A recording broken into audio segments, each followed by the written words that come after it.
So I just want to give you guys a setup tip that has to do with aiming that I think is going to make your life a whole lot easier. So the first thing that you're going to do is level your second axis and make sure that that is correct. So you're leveling the second axis on your sight.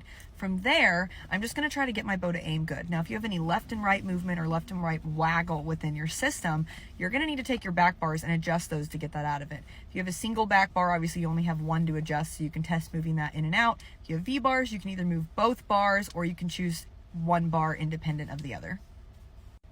Now, when you do that, it's obviously going to throw off the bubble in your scope. And so many people get so hung up on making sure that their bubble is correct instead of making sure that their bow is aiming good.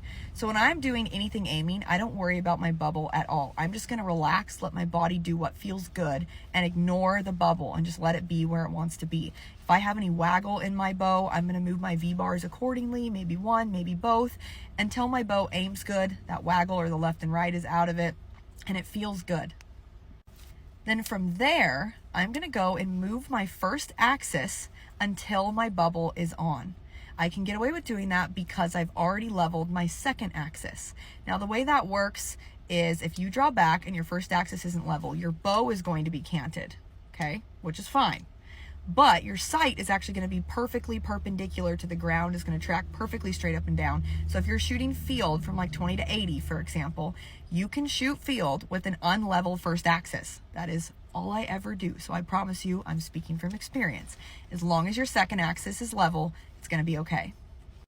So when you really think about it, there isn't a whole lot of reason that you should obsess over the bubble or worry about the bubble while you are doing setup. Another thing that I've seen people do that just, it makes me cringe for them, is they'll have a bow that's aiming awesome and their bubble won't be center. And they'll be like, well, let me add weights on this side of my bow or move my bar to try to put your bubble in the middle.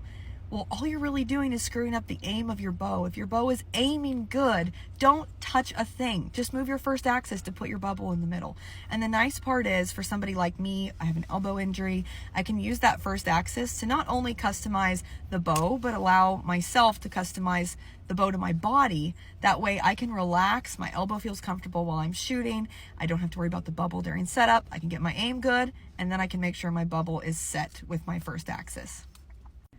So I hope this makes your next setup a little more quick and painless. This is one of those things that I didn't realize as many people didn't know about it as I thought, but it is so helpful and it's so important. And if you know that you can always just adjust your first axis to whatever you need for your bubble, it's going to make everything else so much easier. So I hope this helps you guys in your next setup.